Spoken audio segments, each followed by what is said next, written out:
belajar. Berarti ketika ada orang yang tidak tertarik belajar agama, berarti dia dihalangi dari kebaikan.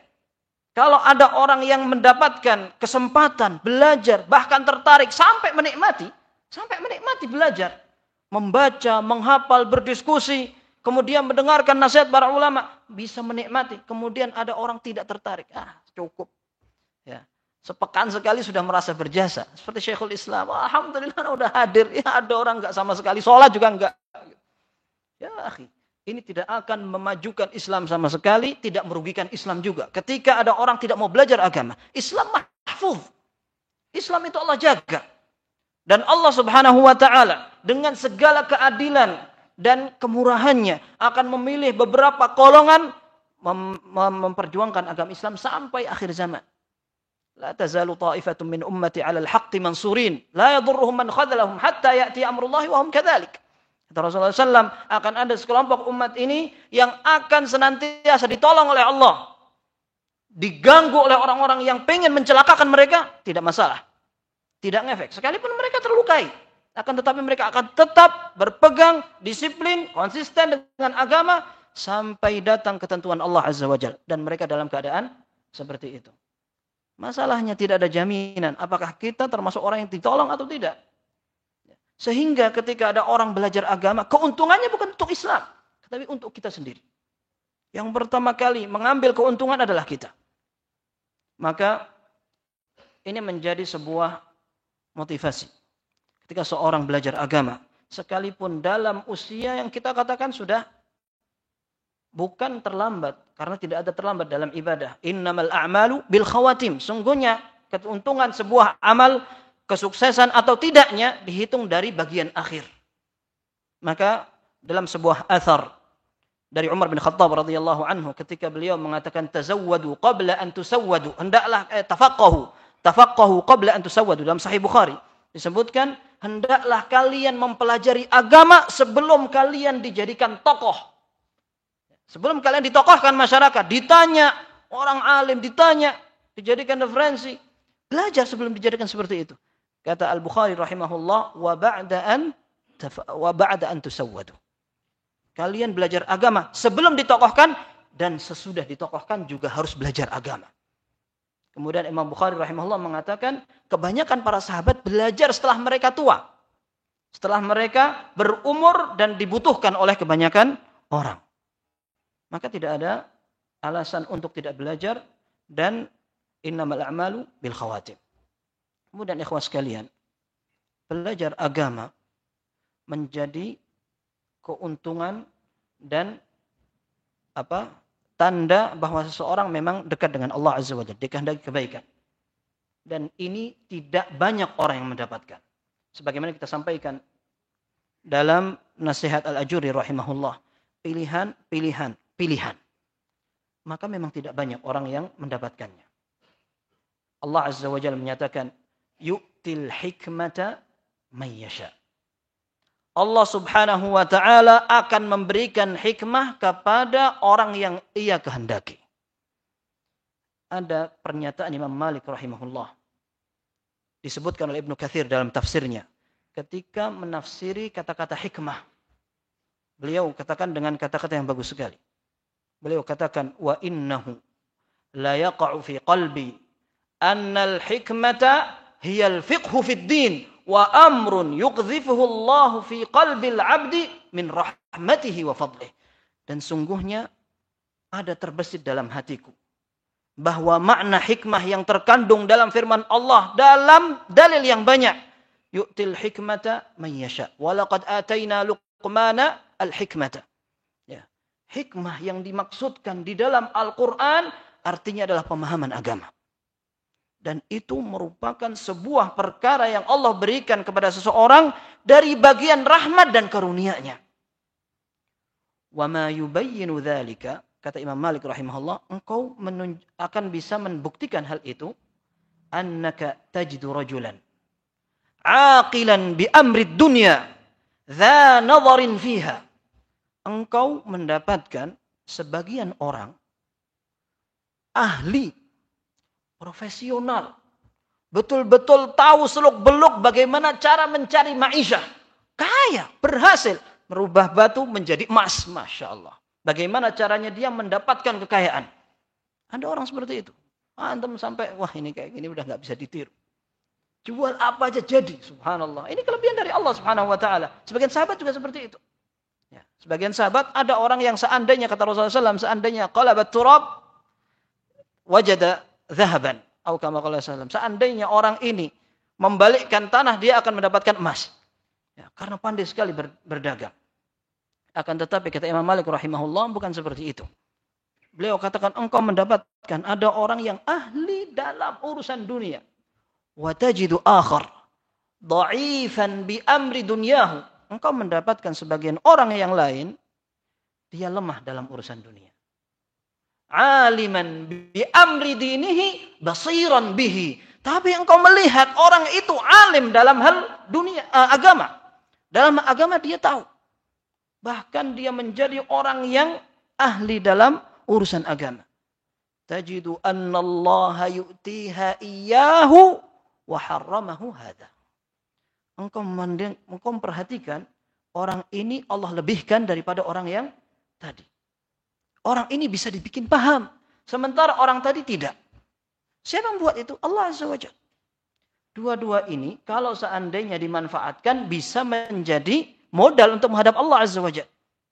Bisa melakukan kebaikan sebaik-baiknya. Dalam hadis sahihain Rasulullah SAW menyatakan, la hasada illa fi ithnatain, rajulun atahu Allahu malan fasullita ala halakatihi fil haqq, wa rajulun atahu Allahu al-hikmata fahuwa yaqdi biha wa yu'allimuha. Tidak bisa, tidak boleh, tidak pantas hasad kepada semua orang kecuali dalam dua model manusia. Yang pertama, orang yang diberi harta. Kemudian Allah berikan petunjuk kepadanya untuk menghabiskan hartanya di jalan Allah. Nah, ini luar biasa. Ya. Bahkan ketika ada orang yang bisa membangun masjid, membiayai pengajian, membiayai orang sekolah, mencetak buku, menyebarkan dakwah dengan hartanya, sekalipun dia barangkali tidak bisa melakukan kebanyakan tulabul ilm, apa yang dilakukan kebanyakan tulabul ilm. Ada seorang ustaz sampai mengatakan, Uthman hadhil ummah. Ya, ini bagaikan Utsman di zaman ini. Ya. Dan ini merupakan hal yang luar biasa. Rasulullah SAW menyebutkan, ni'mal malus salih lirrajulis salih. Harta yang baik kalau dimiliki oleh orang yang saleh. Bermanfaat. Manfaat sekali.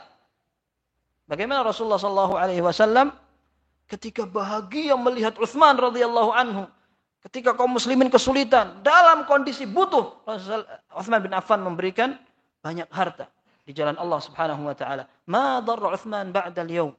Kata Rasulullah SAW, tidak akan bisa sesuatu mencelakai Utsman setelah hari ini. Rasulullah bahagia sekali.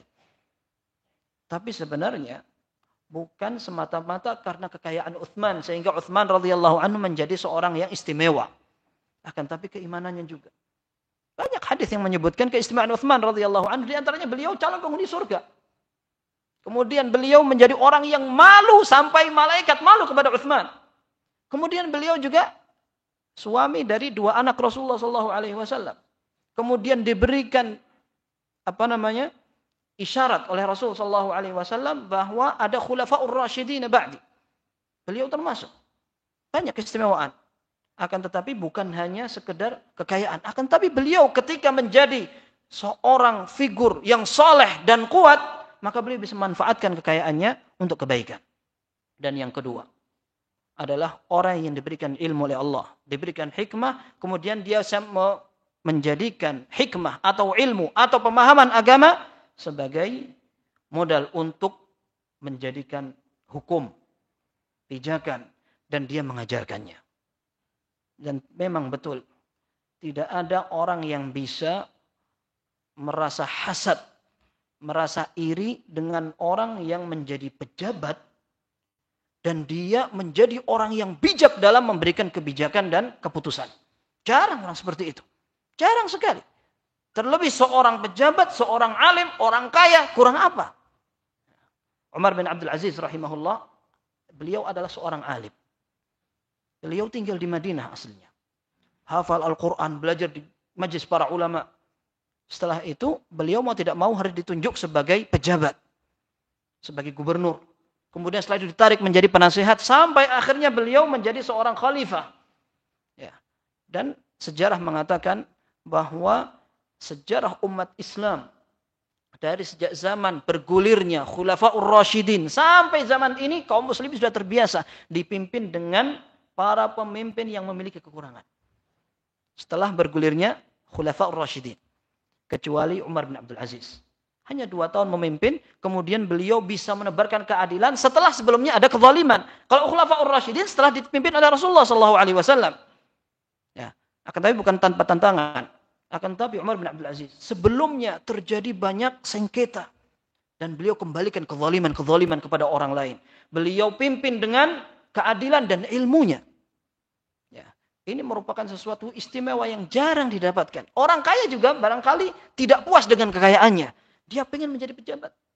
Pejabat juga barangkali belum puas sampai dia bisa mendapatkan kekayaan. Ada orang kaya, ada pejabat, ada alim juga.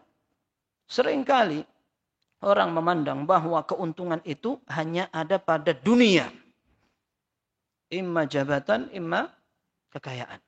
Sehingga banyak di antara kaum muslimin disayangkan mereka barangkali kurang mendapatkan motivasi untuk belajar sebagaimana mereka mendapatkan motivasi untuk hidup. Padahal rezeki sudah Allah jamin. Sementara ilmu ini tidak ada yang menjamin. Kalau seandainya kita tidak akan belajar, maka kita orang pertama yang rugi. Untuk kita sendiri kita sebutkan. Seorang ulama sampai mereka merasa rugi kalau seandainya melewati 1 hari tidak ada tambahan ilmiah. Ya, disebutkan oleh Syekh Abdul Aziz Sadhan, hafizahullah, dari seorang ulama salaf. Mereka mengatakan, "Idza marra 'alayya yawmun wa lam azid fihi 'ilman, fala burika li fi dzalikal yawm." Seandainya 1 hari lewat dan aku tidak bertambah ilmuku, maka hari itu tidak ada keberkahannya. Mereka berusaha untuk menambah amal, menambah ilmu. Di setiap saat bahkan. Dinukil dari seorang ulama, "Ta'ala nu'minu sa'atan." Ayo kita beriman sejenak. Sebagian sahabatnya mengatakan, awalas Nabi mukminin, bukankah kita termasuk orang-orang beriman? Bala, walakin nadhkurullah azza wa jalla fayazdadu bihi imanuna. Iya, akan tetapi kita ingin mengingat, kemudian bersyukur, kemudian menambah ilmu tentang Allah Subhanahu wa taala, maka keimanan kita akan bertambah. Dan ini akan didapatkan dengan hidayah dari Allah Subhanahu wa taala. Sedangkan orang yang merasa ilmunya sudah cukup, dan ini ada di kalangan kaum muslimin. Mereka merasa saya sudah belajar agama di sekolah saya. Kenapa saya harus belajar lagi sekarang? Apa enggak cukup? Saya sudah sholat 5 waktu. Kurang? Subhanallah. Ya. Kalau seandainya pegawai negeri, ya, pegawai negeri atau pegawai perusahaan, dia sudah dapat gaji. Harusnya dia pulang mendapat keluarganya, ketemu keluarganya, istirahat. Tapi kadang mereka tertarik kalau ada tawaran untuk kerja lembur. Kalau perlu liburan nggak libur. Nanti liburan zaman orang masuk sekolah. Biar tidak ada padat di jalan. Alasan aja. Semangatnya pengen mendapatkan tambahan gaji. Masalah dunia seperti itu. Akhirat cukup ekonomis. Ya.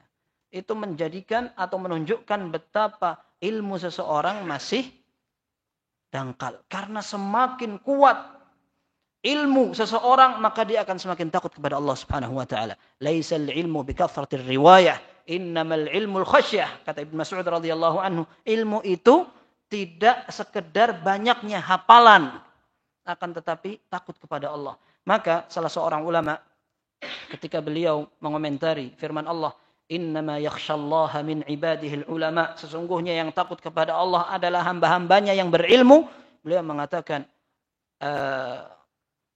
ma zada al-'abdu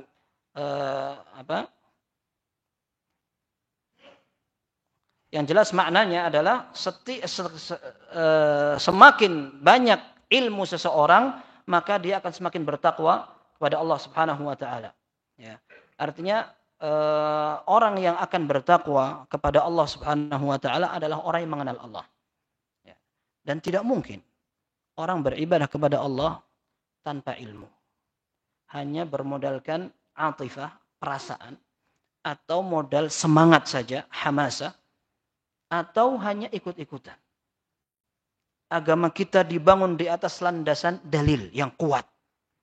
Sehingga ketika seseorang akan beribadah kepada Allah hanya dengan sesuatu yang tidak ada dasarnya, kita khawatir masuk dalam nasihat seorang ulama. Ma zada sahibu bid'atin ijtihadan illa zdada 'anillahi bu'dan. Tidaklah seorang pelaku kebid'ahan semakin bersemangat dengan perbuatannya, melainkan dia akan semakin jauh dari Allah Subhanahu wa taala. Maka ada perkataan serupa dari seorang ulama salaf juga. Wa innal iqtisada fi sunnatin wa khairin khairun min ijtihadin fi bid'atin wa syarrin. Seseorang bersikap ekonomis dalam sunnah lebih baik daripada seseorang bersungguh-sungguh akan tapi dalam kebid'ahan. Ya, semangat. Maka kita akan tahu betapa ibadah kita tidak hanya berlandaskan pada semangat saja, akan tetapi pada ilmu. Dan seorang ketika mempelajari ilmu agama, berusaha mendalami ilmu agama, tidak harus dia berapi-api. Yang jelas yang didapatkan betul-betul ada dasarnya. Akan tetapi sebagian orang karena sudah terbiasa mencari pengajian dari orator, lebih semangat, yang bisa bikin nangis dan sebagainya. Nah, ini bukan menjadi kebiasaan para ulama dalam belajar. Dan mereka adalah orang-orang yang sabar ketika mereka belajar. Butuh kesabaran yang ekstra dalam menikmati sebuah ilmu. Seorang ulama, beliau cerita, aku pernah bermudzakarah ilmu fiqh. Ini disebutkan oleh Az-Zahabi dalam Syiar A'lamin Nubala. Ada 5 orang dari kalangan para ulama salaf. Beliau menceritakan, aku belajar bermudzakarah ilmu fiqh. Dari sejak sholat isya, kita ngobrol, berdiskusi, dan kita tidak merasa, tidak sadar. Sampai tiba-tiba azan fajar. Azan subuh. Ini yang disebut oleh para ulama namanya asyaghafu bil ilm. Betul-betul ketagihan. Kecanduan. Sehingga ketika orang sudah merasa nikmat seperti ini, mereka tidak bosan. Akan tetapi mereka justru bisa menghabiskan umur mereka untuk belajar. Ya. Dan sebenarnya cara untuk sukses dalam belajar harus seperti itu. Sekalipun innamal ilmu bitta'allum wa innamal hilmu bitta'allum. Ya. Dalam Sahih Bukhari disebutkan, seorang belajar itu memang harus menjalani prosesnya. Orang ingin mendapatkan al-hilm, sikap tidak tergesa-gesa, tenang dan bijak, dia harus betul-betul belajar. Ya. Ketika seorang belajar, akhirnya dia bisa melihat banyak orang seperti itu. Kemudian dia semakin mantap, semakin semangat, kemudian semakin mendalami. Akhirnya dia bisa menikmati pada akhirnya. Imam Syafi'i rahimahullah mengatakan, la yatlubu hadzal ilma man talabahu bitamalluli wa ghina an-nafsi fayuflih. Ya, ilmu ini tidak akan berhasil dipelajari oleh orang yang gampang bosan, apalagi orang yang merasa tidak butuh. Ya. Walakin man talabahu bidhillatin nafs wa dhiqil 'aish wa khidmatil ilmi aflah. Kata Imam Syafi'i rahimahullah, orang yang akan beruntung dalam belajar adalah orang yang belajar siap untuk mengabdi kepada ilmu, kemudian siap untuk merendahkan diri ketika belajar. Dan memang serba keterbatasan. Orang yang memiliki banyak kecukupan, biasanya belajar lebih susah. Lebih berat tantangannya. Maka ini yang menjadi alasan Abu Hurairah radhiyallahu anhu. Yaqulun aktsara Abu Hurairah, kata Abu Hurairah radhiyallahu anhu, orang-orang mencela saya karena saya meriwayatkan hadis yang lebih banyak daripada para sahabat. Dan beliau marah. Beliau katakan wa ilallahil mau'id, kita akan hitung-hitungan di depan Allah Subhanahu wa taala. Mereka nyela saya karena kok saya ini yang masuk Islam baru belakangan. Abu Hurairah radhiyallahu anhu menjadi sahabat Rasul sallallahu alaihi wasallam 4 tahun. Sekitar 4 tahun karena beliau belakangan masuk Islamnya. Akan tetapi para ulama menetapkan Abu Hurairah radhiyallahu anhu menjadi sahabat terbanyak yang meriwayatkan hadis Nabi sallallahu alaihi wasallam. Maka ketika beberapa orang mengkritik Abu Hurairah radhiyallahu anhu, beliau katakan, "Aktsar yaqulun an aktsar Abu Hurairah." Mereka bilang Abu Hurairah kebanyakan meriwayatkan hadis. Itu bukan pujian, akan tapi ini ada Abu Bakar, ada Umar, ada Uthman, ada Zaid bin Thabit, ada Ibnu Abbas, ada Ibnu Umar, ada banyak sahabat. Mereka tidak meriwayatkan, Abu Hurairah meriwayatkan. Ini dari mana? Maka Abu Hurairah mengatakan, "Inna ikhwanana minal muhajirin syagalahumus safqu bil aswaq." Sungguhnya saudara kita dari kalangan muhajirin, mereka sibuk berdagang. Wa ikhwanana minal ansar syaghalahumul amwal. Mereka sibuk untuk al-qiyamu ala amwalihim. Mereka sibuk untuk mengurusi ladang. Para ulama mengatakan al-amwal, harta, kalau seandainya disebutkan di zaman dulu maksudnya adalah tanah. Dan orang Ansar, mereka adalah para petani. Mereka orang-orang yang ahli dalam bercocok tanam. Sementara orang Muhajirin kebanyakan pedagang mereka. Maka Allah Subhanahu wa taala sebutkan dalam surat Quraisy, li'ila fi Quraisy. Ila fihim rihlatasy syita'i was-shaif. Orang Quraisy. Coba ingat-ingat itu. Kata Allah Subhanahu wa taala, ingat-ingat coba. Perdagangan kalian. Musim panas kalian pergi ke Syam karena Syam daerah dingin. Musim dingin kalian pergi ke Yaman karena daerah panas. Dan Allah Subhanahu wa taala jadikan kalian aman, kalian selamat, padahal mereka orang-orang selain bangsa Quraisy iri dengan orang Quraisy. Karena mereka bertanggung jawab di atas Ka'bah, kemudian sukunya, suku yang mulia. Orang-orang Arab banyak yang tidak suka dengan orang Quraisy. Tapi ketika kalian jalan untuk melakukan perdagangan, Allah Azza wa Jalla memberikan keselamatan kepada kalian. Nah, sehingga mereka menjadi orang yang terpandang dalam urusan dagang. Nah, kata Abu Hurairah radhiyallahu anhu, orang Muhajirin sibuk dagang, orang Ansar sibuk bertani. Wa innama akulu ala mil'i batni, sementara aku hanya makan cukup untuk mengganjal perut saja. Bahkan dalam sebuah riwayat yang sahih disebutkan Abu Hurairah pernah munting-munting. Tidur sampai kelimpungan karena kelaparan. Yaqulun an-nabi junun wa laysa bi junun. Mereka bilang aku kesurupan. Aku enggak kesurupan tapi lapar, kelaparan. Ya, tapi ternyata dengan seperti itu Abu Hurairah radhiyallahu anhu mendapatkan keistimewaan bisa belajar. Ya. Dan kebanyakan para sahabat bukan berarti mereka tidak belajar, mereka semangat. Akan tetapi tidak sehebat Abu Hurairah radhiyallahu anhu.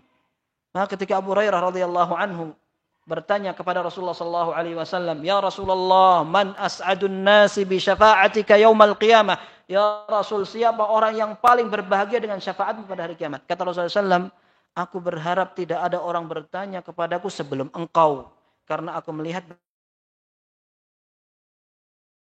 Kemudian baru Rasulullah SAW mengatakan, "As'adun nasi bi syafa'ati yaumal qiyamah man qala la ilaha illallah khalisan min qalbihi." Orang yang paling berbahagia dengan syafaat kepada hari kiamat adalah orang yang mengatakan la ilaha illallah ikhlas karena Allah Subhanahu wa taala dalam hatinya.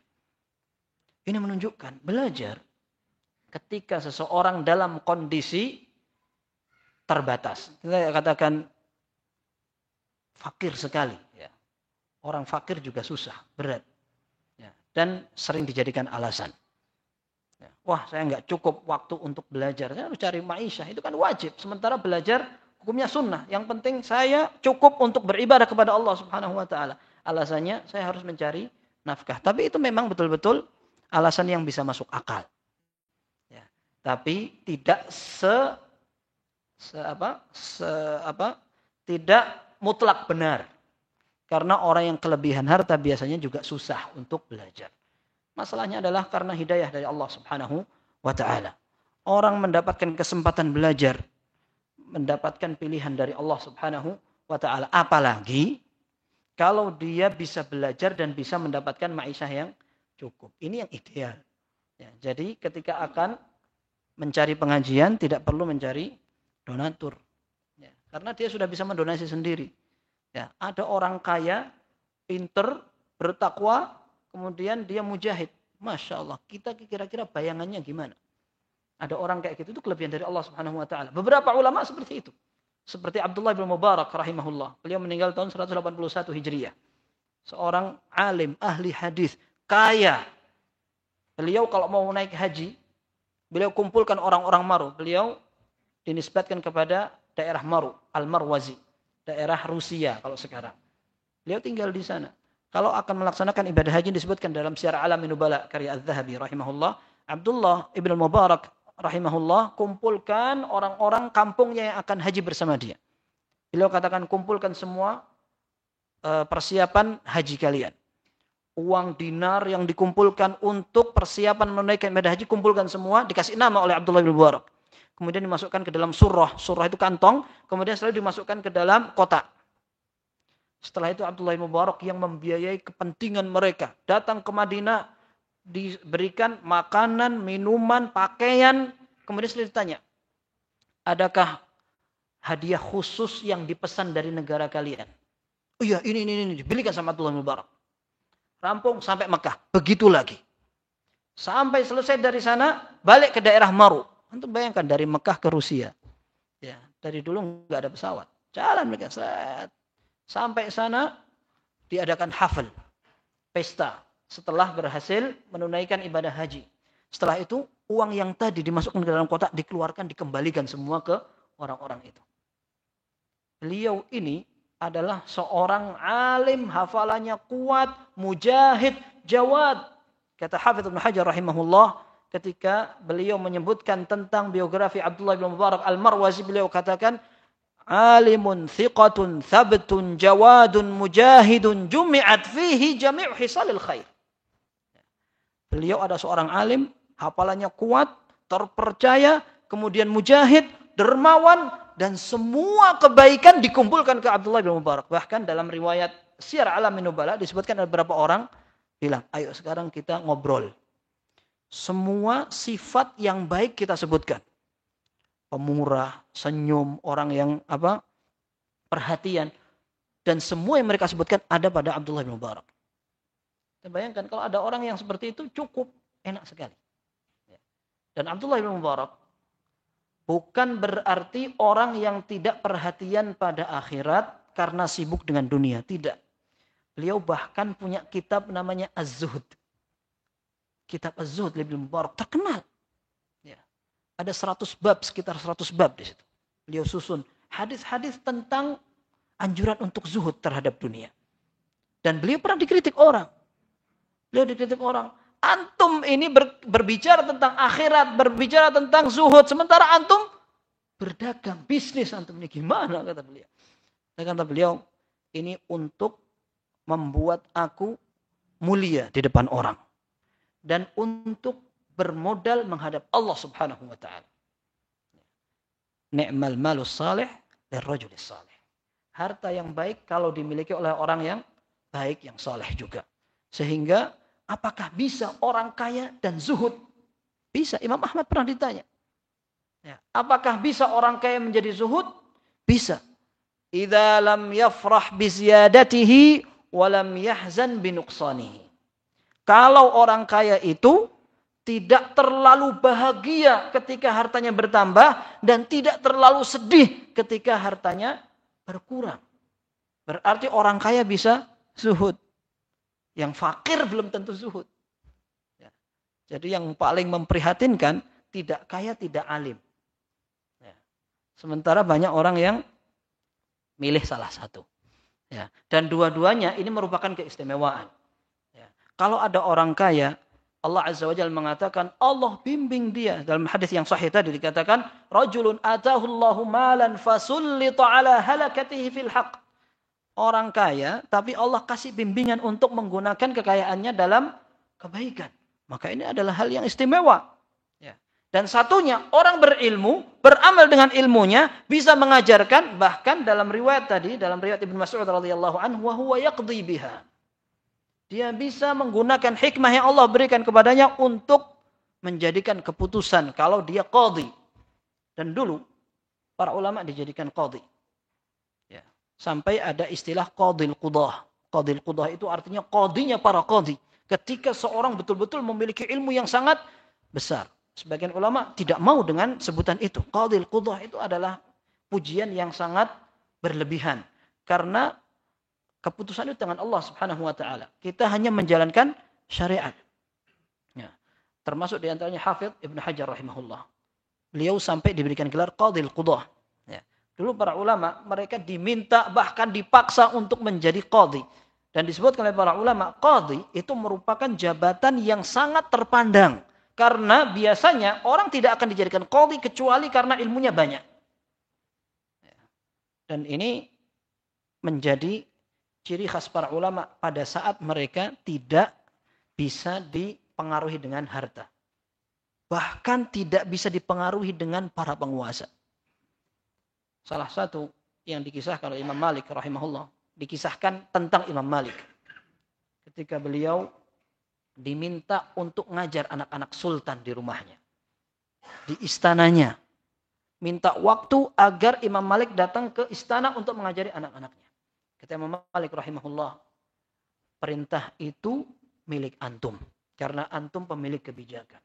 Seandainya ilmu ini menyebar di negeri ini, maka tidak lepas dari jasa antum. Tapi antum tahu, al-ilmu yu'ta walayati. Tapi ilmu itu mestinya didatangi, bukan didatangkan. Akhirnya raja mengatakan, antum betul. Ayo kalian belajar ke masjid. Bayangkan, ulama diminta seperti itu, memberikan penjelasan dengan bijak. Tidak berapi-api menolak bantah apa. Tapi jawaban itu benar. Sampai raja pun bisa menerima. Dan ini bukan berarti Imam Malik tanpa ujian. Imam Malik rahimahullah sampai mendapatkan sebuah siksaan pada saat beliau memberikan fatwa. Dan fatwanya tidak sesuai dengan keputusan pemerintah pada saat itu. Sampai beliau mendapatkan hukuman. Dan hukuman itu sampai menimbulkan bau badan yang tidak enak. Sehingga beliau pernah sampai tidak sholat jamaah. Ketika ditanya beliau katakan tidak semua musibah bisa diceritakan. Jadi para ulama terlihat seperti itu. Dengan ilmu bertambah, kewibawaan mereka, sepak terjang, tindak tanduk, sopan santun dan segalanya. Dan Imam Malik rahimahullah, beliau juga pernah memberikan nasihat kepada Harun al-Rashid. Idza ta'allamta syai'an min ta'atillah falyura 'alaika atharuh wal yura fika samtuhu. Apabila engkau ini dinasihati seorang pejabat, seorang khalifah, dinasihati oleh Imam Malik rahimahullah, beliau ngasih tulisan. Apabila engkau berhasil belajar sedikit dari ibadah kepada Allah, hendaklah ibadah dan ilmu itu terlihat dampaknya. Sepak terjang, gaya antum terlihat wibawa dan tenang. Maka tidak pantas seorang belajar agama penampilannya sama dengan orang di luar sana.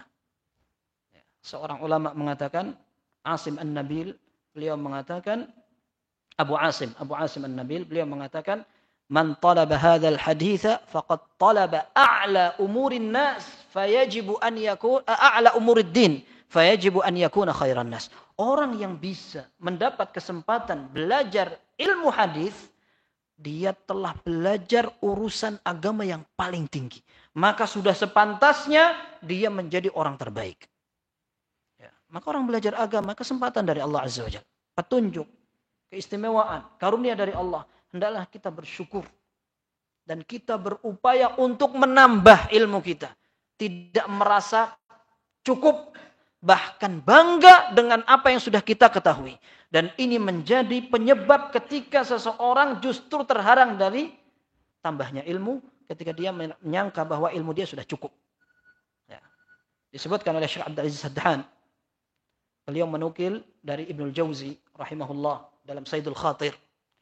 Beliau mengatakan, afdalul asya'i at-tazayyudu minal ilm. Ibadah atau perbuatan yang paling baik adalah berusaha untuk menambah ilmu.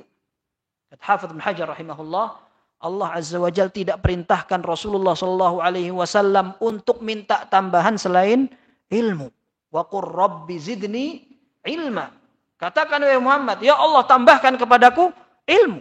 Allah Subhanahu wa taala tidak memerintahkan Rasul sallallahu alaihi wasallam untuk meminta tambahan selain ilmu, tidak minta tambahan istri yang sudah 9, tidak minta tambahan karunia dunia, tidak juga minta jabatan. Akan tetapi diperintahkan tetap Rasulullah SAW semua sumber ilmunya adalah wahyu. Tapi Allah Azza wa Jalla tetap memerintahkan nabinya untuk minta tambahan ilmu. Ya.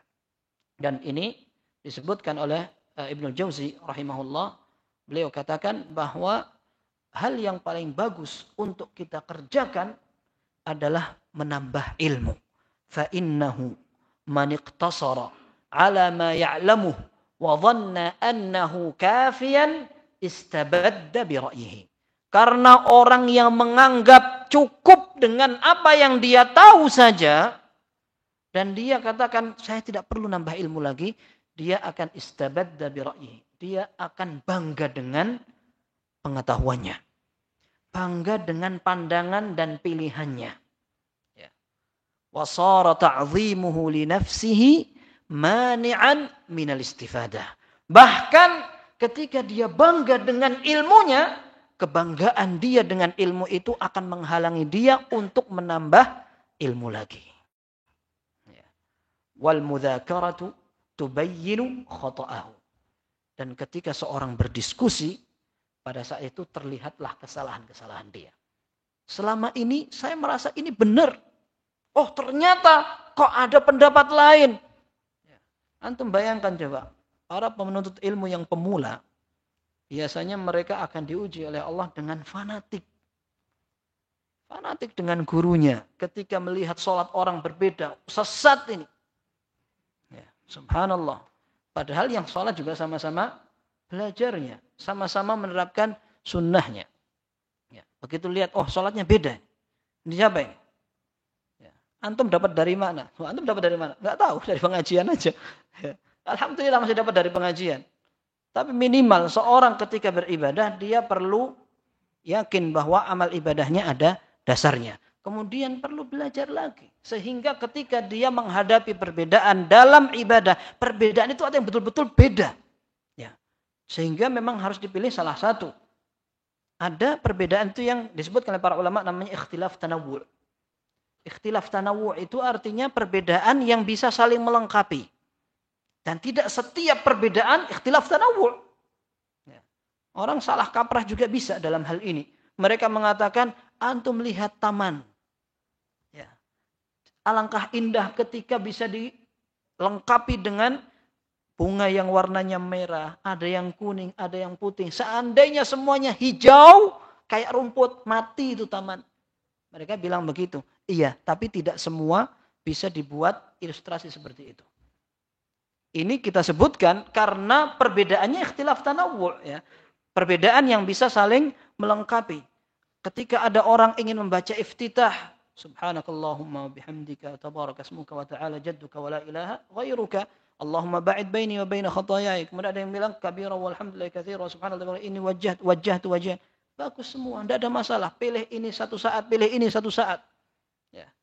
Tapi ketika taman itu terdiri dari rumput, kembang tapi ada cacingnya. Ada uletnya. Ada orang yang injek-injek. Ini kan beda ini. Ya, perbedaan ini tidak menambah indah tapi menambah binasa. Ini sama ketika ada sebuah ibadah dicampur dengan kebid'ahan. Ada sebuah sunnah campur bid'ah, ada yang ibadah, ada yang bukan ibadah. Maka tidak setiap perbedaan itu bisa mendatangkan nikmat dan karunia. Akan tetapi ketika seorang belajar setidaknya wawasannya terbuka. Dan bisa membedakan. Ini perbedaan yang bisa diterima atau tidak. Caranya bagaimana? Belajar. Baik, ikhwas sekalian. Ini baru muqaddimah. Ya. Berarti pengajiannya sampai tapi salah seorang ustadz dulu pernah mengatakan belajar yang penting rubu' sa'ah aja ya, 1/4 jam aja yang penting antum paham daripada belajar panjang-panjang tidak paham. Apalagi kalau belajar sedikit tidak paham juga, ini lebih repot lagi. Ala kulli hal ya ikhwah, belajar ini menjadi karunia dari Allah Subhanahu wa taala. Akan tetapi para ulama juga mengatakan kalau kita ingin betul-betul sukses belajar, maka kita juga harus belajar bagaimana para ulama belajar. Kalau kita mencari yang instan, maka ilmu kita juga bakal instan, kita produk instan juga. Ibadah kita instan, nanti surganya instan gimana? Ya. Seorang ulama Az-Zuhri rahimahullah beliau mengatakan man ramal ilma jumlatan dhahabat anhu jumlah. Orang yang pengen mendapatkan ilmu langsung prek begini, nanti yang hilang juga brol. Gitu.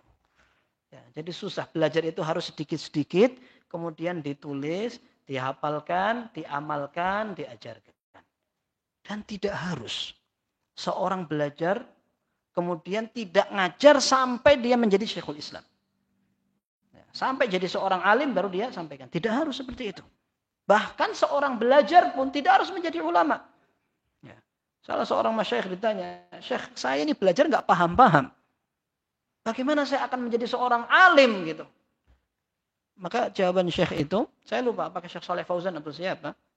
Beliau katakan, siapa yang bilang bahwa seorang belajar harus menjadi seorang alim? Ya. Belajar itu agar kita bisa menghilangkan jahil. Bisa menghilangkan ketidaktahuan. Kemudian kita bisa beramal dengan ilmu itu. Kalau seandainya kita ingin menyampaikan, maka sebatas yang kita ketahui kita sampaikan tidak masalah. Itu sudah cukup. Tidak harus menjadi seorang alim. Ya.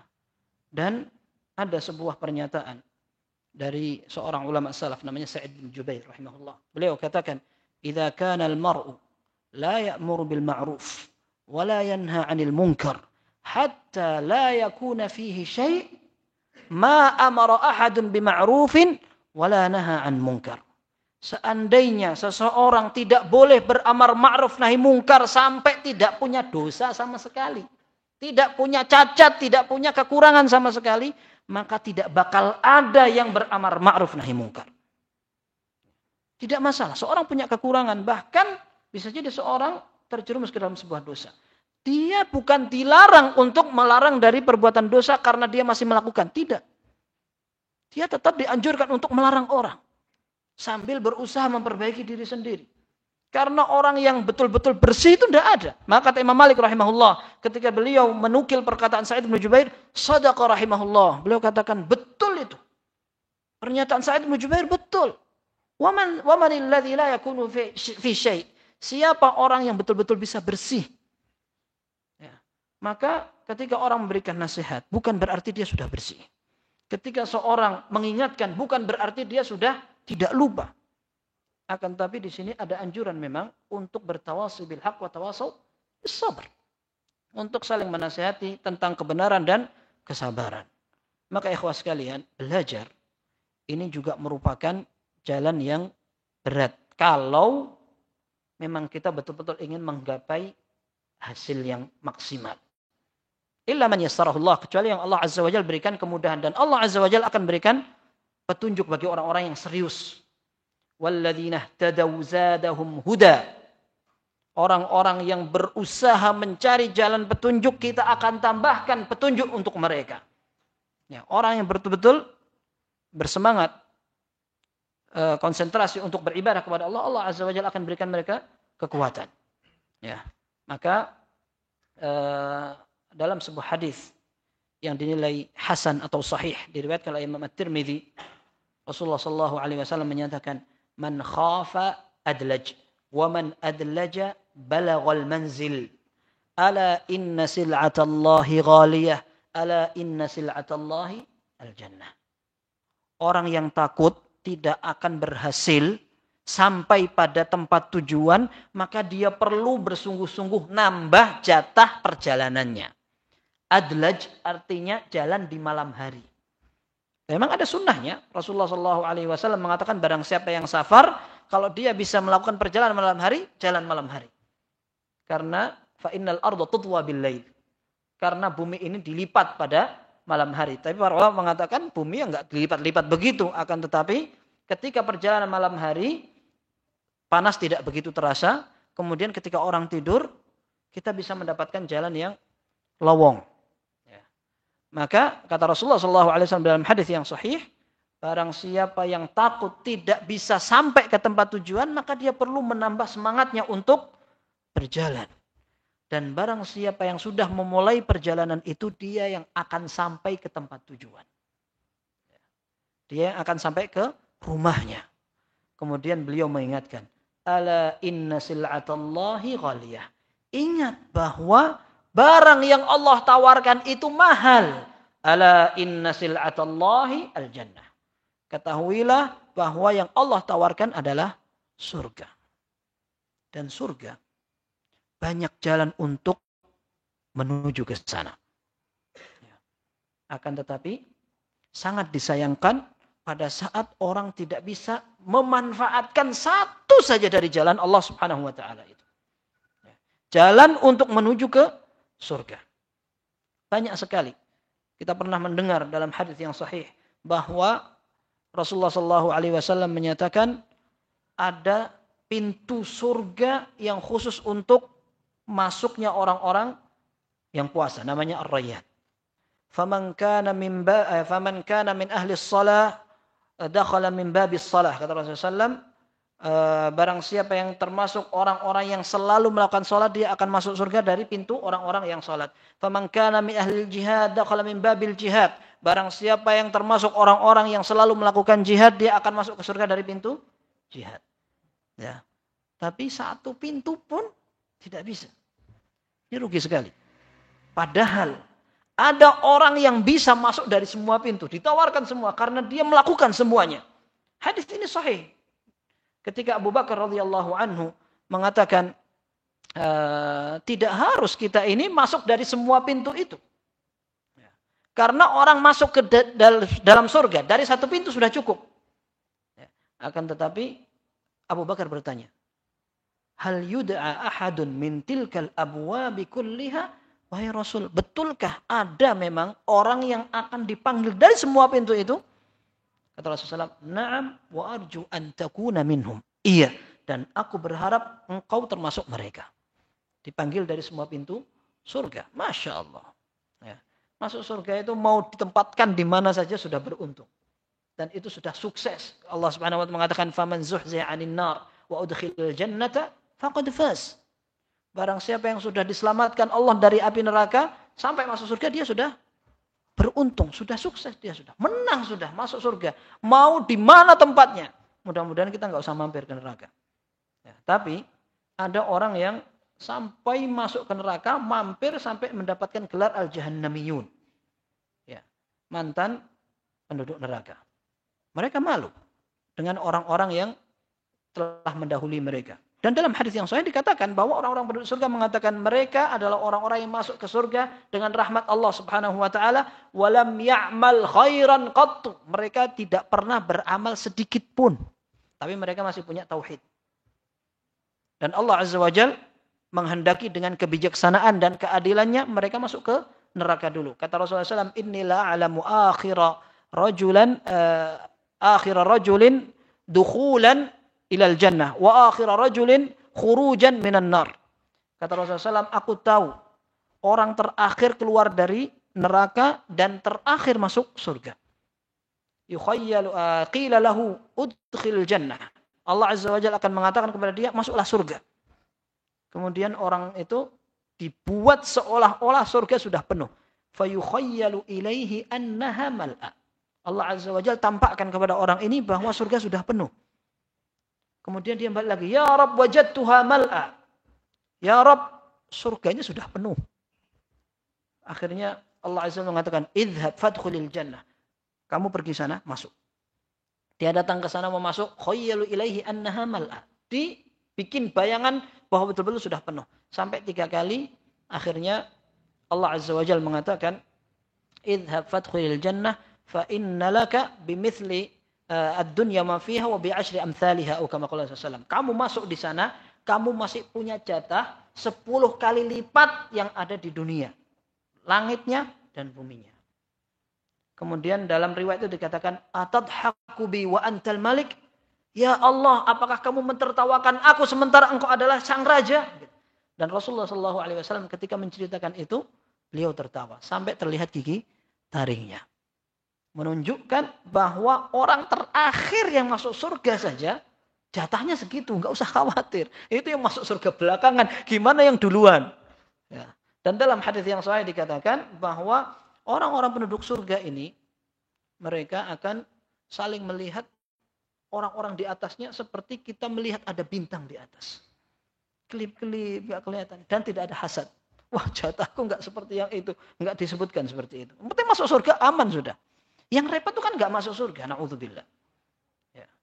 Maka ala inna sil'atallahi ghaliyah. Yang ditawarkan Allah itu mahal, berarti perlu perjuangan.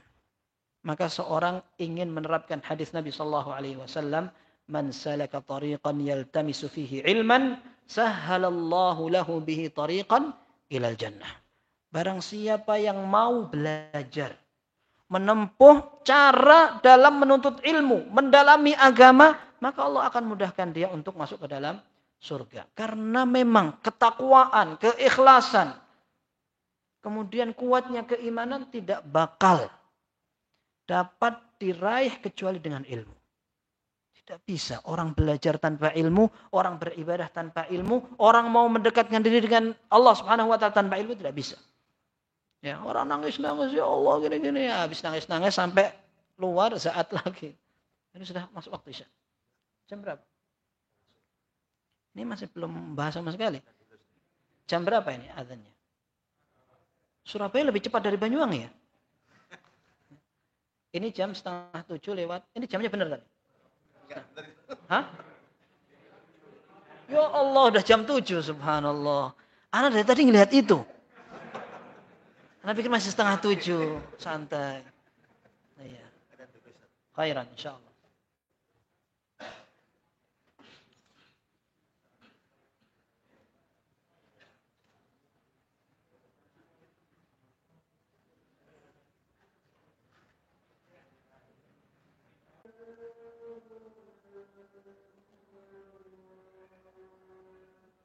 La ilaha illallah.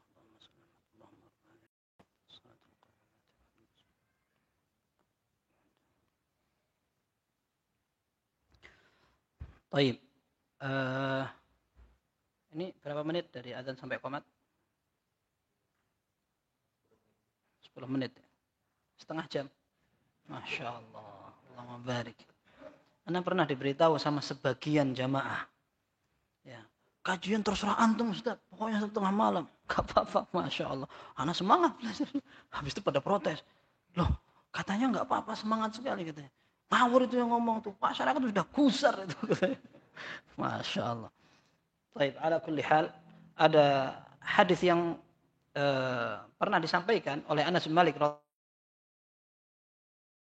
radhiyallahu Rasulullah sallallahu alaihi wasallam yauman fata'akhkhar. Kami pernah menunggu Rasulullah sallallahu alaihi wasallam salat Isya, ternyata beliau telat. Hatta dhahaba syatrul lail, sampai tengah malam. Nah, kemudian beliau keluar mengimami salat. Selesai salat, thumma qama faqatabana. Maka beliau kemudian berkhutbah kepada kami, kemudian mengatakan innan nasa qad raqadu wa sallau wa namu. Sungguhnya orang-orang semuanya sudah salat, kemudian mereka tidur. Wa antum ma dumtum fa antum fi salatin man tadhartumus salah. Sedangkan kalian selama kalian nunggu untuk salat bersamaku, kalian dicatat dalam pahala orang yang salat. Maka kata Malik radhiyallahu anhu, fa innan nasa lam yazalu bi khairin man tadharul khair. Sungguhnya semua orang masih dalam keadaan baik selama mereka menunggu kebaikan. Ya, alhamdulillah, mau salat Isya jam 8 juga insyaallah khair. Baik. Ada 3 hal yang ingin Anda sampaikan. Ini disampaikan oleh Syekh Shalih Al-Utsaimin hafizahullah taala untuk seorang talibul ilm agar dia bisa berusaha. Allah Azza wa Jalla memberikan ilmu itu kepada dia. Yang pertama adalah perlunya dia mengikhlaskan niat kepada Allah Subhanahu wa taala. Ini adalah nasihat yang sering disampaikan kepada semua kaum muslimin oleh para ulama. Ya, ikhlas ini caranya disebut oleh Syekh Utsaimin rahimahullah dengan 4 hal dalam belajar. Yang pertama, belajar dengan tujuan untuk menghilangkan ketidaktahuan diri sendiri. Tadinya saya tidak tahu sholat yang sunnah bagaimana. Saya belajar pengen sholat saya lebih baik dari sebelumnya. Enggak kayak orang katanya bilang begini. Enggak, saya pengen sholat saya dari sejak saat ini betul-betul benar. Apalagi kalau bisa sesuai sunnah semuanya. Bacaannya, gerak-gerakannya, kemudian waktunya, dan sebagainya. Kemudian yang kedua, berusaha untuk meniatkan dalam belajarnya raf'ul jahli an ghairihi. Berusaha meniatkan belajarnya untuk menghilangkan ketidaktahuan orang-orang di sekitarnya. Dan orang yang paling berhak untuk dinasihati, diingatkan adalah keluarga. Ya. Maka jangan sampai menjadi orang yang cuek dalam urusan ibadah kepada keluarga. Ya ayyuhalladzina amanu qu anfusakum wa ahlikum khair. Wa ahlikum nar. Ya, wahai orang-orang yang beriman, selamatkan diri kalian dan keluarga dari api neraka. Kata Ali bin Abi Thalib radhiyallahu anhu, "Allimu auladakum, allimu ahlakum al-khair." Kalian ajari keluarga kalian kebaikan. Dan ini menjadi tanggung jawab suami. Ketika sibuk tidak masalah. Kesibukan itu kadang-kadang membuat kita jauh dari keluarga, tapi perhatian. Sudah sholat belum? Tidak hanya tanya seperti wali santri yang takut anak saya makan apa. Sampai sana sudah makan apa, gimana, bingung aja yang tanya kayak gitu. Ya. Tanya anaknya sudah sholat belum, hafalannya sampai mana, belajarnya bagaimana. Itu yang diperhatikan. Anak perempuan nutup aurat apa tidak, kawannya ada yang laki-laki apa tidak. Tidak boleh dekat-dekat kalau ada hubungan yang tidak mahram dan sebagainya. Nah, jadi ketika seorang belajar seperti ini tujuannya untuk menghilangkan ketidaktahuan dari diri sendiri, kemudian ketidaktahuan dari orang lain. Kemudian berikutnya untuk menghidupkan sunnah belajar. Karena ibadah yang paling istimewa adalah belajar. Ya. Dan ini pernah dikritik kepada Imam Malik rahimahullah. Yang mengkritik adalah seorang ahli ibadah. Antum melupakan diri antum sendiri, terlalu sibuk mengajarkan orang hadis. Akhirnya antum lupa ibadah sendiri. Kata Imam Malik rahimahullah, "Innallaha qasamal a'mala kama qasama al-arzaq." Allah Azza wa Jalla membagi amal untuk hambanya sebagaimana Allah membagi rizki. Farubba amalin, farubba rajulin futiha lahu fis salah wa lam yuftah lahu fis sawm, wa akhar futiha lahu fis sawm wa lam yuftah lahu fis sadaqah, wa akhar futiha lahu fis sadaqah wa lam yuftah lahu fil jihad. Ada orang bisa sholat sunnah yang banyak tapi tidak bisa puasa. Ada yang bisa puasa tidak bisa sedekah. Ada yang bisa sedekah tidak bisa berjihad. Wa ma adhunnu annama alaihi biduni ma anta alaihi. Dan aku tidak menyangka bahwa yang aku kerjakan sekarang lebih rendah dari yang kamu kerjakan. Ini jawaban bijak. Jawaban sabar. Padahal mestinya orang belajar sampai ngajar jauh lebih istimewa daripada orang beribadah untuk dirinya sendiri.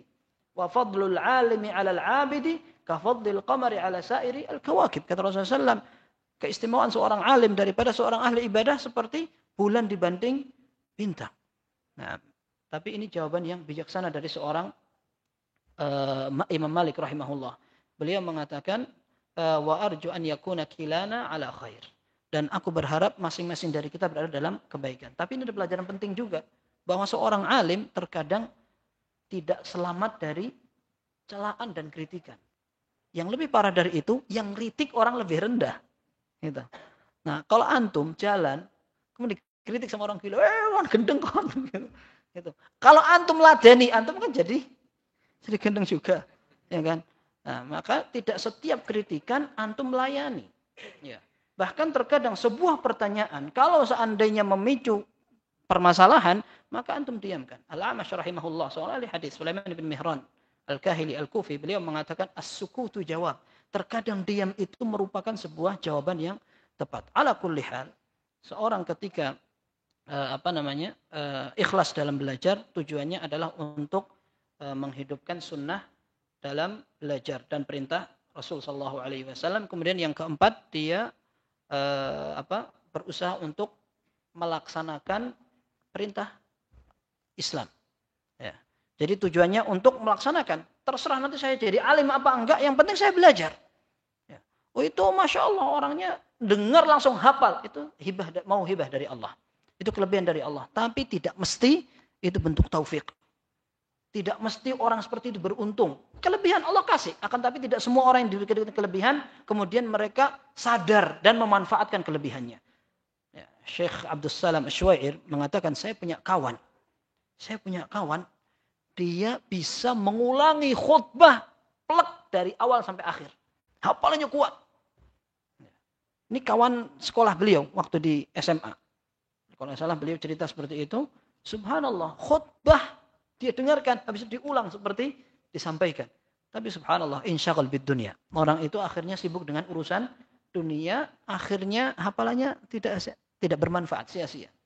Nah, seperti ini kan mubadzir, ya, mubadzir. Tapi hukum asalnya bukan masalah kita akan meraup ilmu sebanyak-banyaknya, akan tapi bagaimana kita bisa sedekat-dekatnya kepada Allah Subhanahu wa taala. Innamal ilmu khasyatullah. Hakikat ilmu adalah rasa takut kepada Allah. Ini yang pertama, poin pertama. Poin yang kedua, orang agar bisa menguasai ilmu adalah berusaha untuk menjernihkan hati. Ya, untuk membersihkan hatinya dari segala kotoran. Karena ilmu itu adalah petunjuk dari Allah.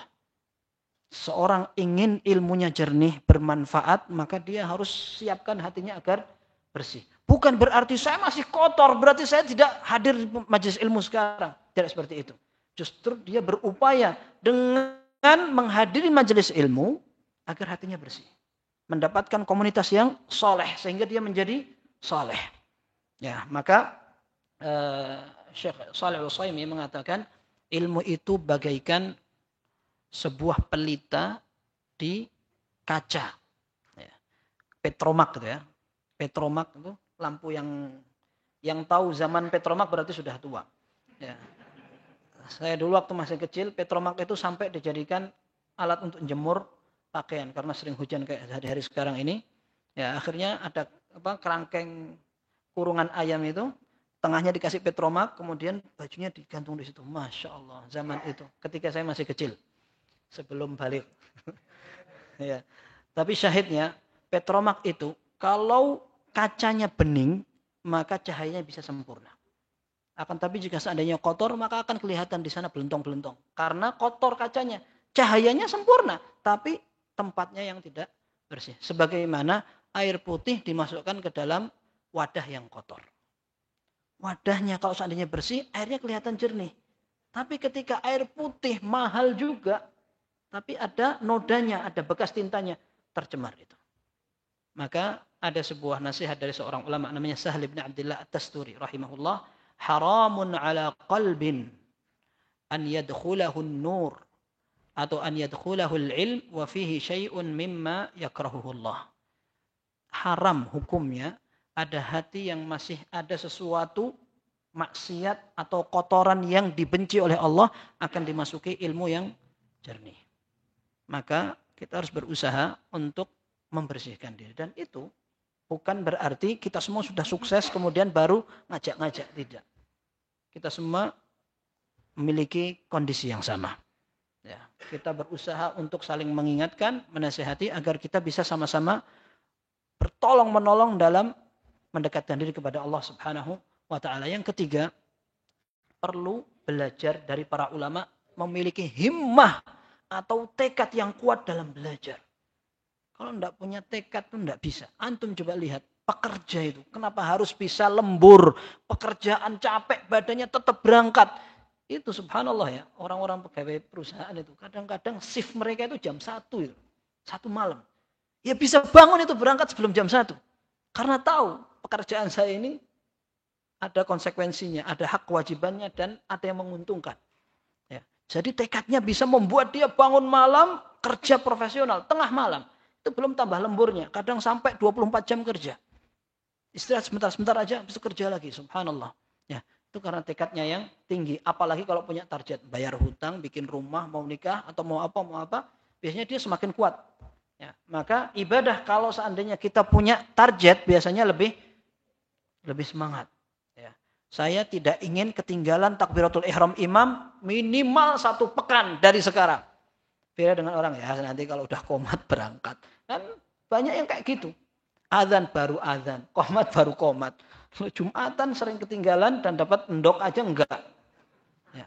Ada yang dapat onta, ada dapat sapi, ada kabshan akron, ya, kambing bertanduk, ada yang cuma dapat dajaj, ya, itu ayam, telur pun pecah sudah nggak dapat, ya. Ini sholat Jumatnya bagaimana? Gara-gara pekerjaan. Nah, ala kulli hal, tekad para ulama ini akan membuat seorang bisa meraih ilmu yang dia harapkan.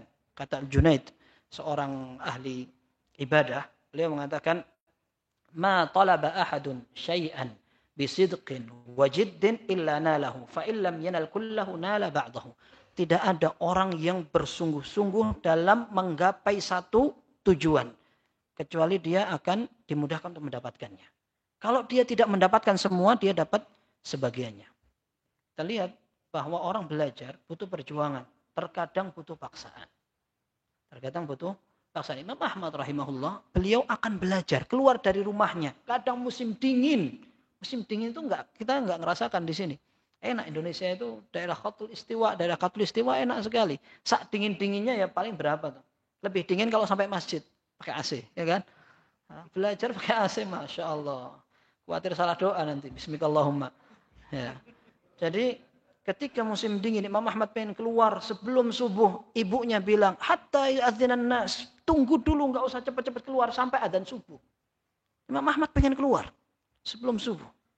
Bahkan ada seorang ulama dari mazhab Malik namanya Abu Muhammad Ibnu Tabban. Beliau katakan awal-awal belajar, saya membaca buku tengah malam, ibu saya bilang, kamu tidur tengah malam masih baca aja. Akhirnya dia pura-pura tidur. Lampunya ditutupi pakai wadah yang gede, kemudian pura-pura tidur. Ibunya lihat sudah tenang anaknya tidur, ibunya balik ke kamar tidur, dia bangun lagi, dibuka lagi, dia membaca lagi. Subhanallah. Ya, ini pernah juga disebutkan dari Al-Khatib Al-Baghdadi rahimahullah, beliau membaca Sahih Bukhari dalam 3 hari ke seorang alim. Namanya seorang Ismail As-Sijzi kalau tidak salah ya, Ismail Al-Hayri. Ismail Al-Hayri. Beliau baca Sahih Bukhari sekitar 4.000-an hadis lebih. Ya, bisa beliau khatamkan dalam 3 hari. Hari pertama dari maghrib sampai subuh. Hari kedua dari maghrib sampai subuh. Beliau ingin khatamkan hari ketiga dari waktu duha sampai maghrib, lanjut dari maghrib sampai subuh. Khatam. Kata Az-Zahabi rahimahullah ketika menyebutkan biografi itu, beliau katakan wa hadza la a'lamu ahadan fi zamanina yastati'uhu. Ini adalah gaya belajar orang yang zaman sekarang saya tidak tahu ada yang bisa mengikuti apa tidak. Padahal yang menyebutkan adalah Imam Az-Zahabi rahimahullah, beliau meninggal tahun 748 Hijriah. Zaman kita, zaman Google. Ya. Jadi kalau ada orang mau belajar pakai Google, nanti tambahan-tambahan yang lebih banyak daripada belajarnya. Oh tadi ada pelajaran, saya pengen cari itu apa. Seret. Habis itu terus lihat YouTube, lihat Facebook, lihat apa. Gaya tulabul ilm zaman sekarang. Ya, maka ketika kita ingin mencontoh para ulama, diharapkan seperti ini bisa membantu kita dalam belajar. Semoga bermanfaat. Kurang lebihnya mohon maaf. Wassallallahu wasallam wa baraka ala nabiyina Muhammad wa ala alihi wa sahbihi ajma'in. Subhanakallahumma bihamdika.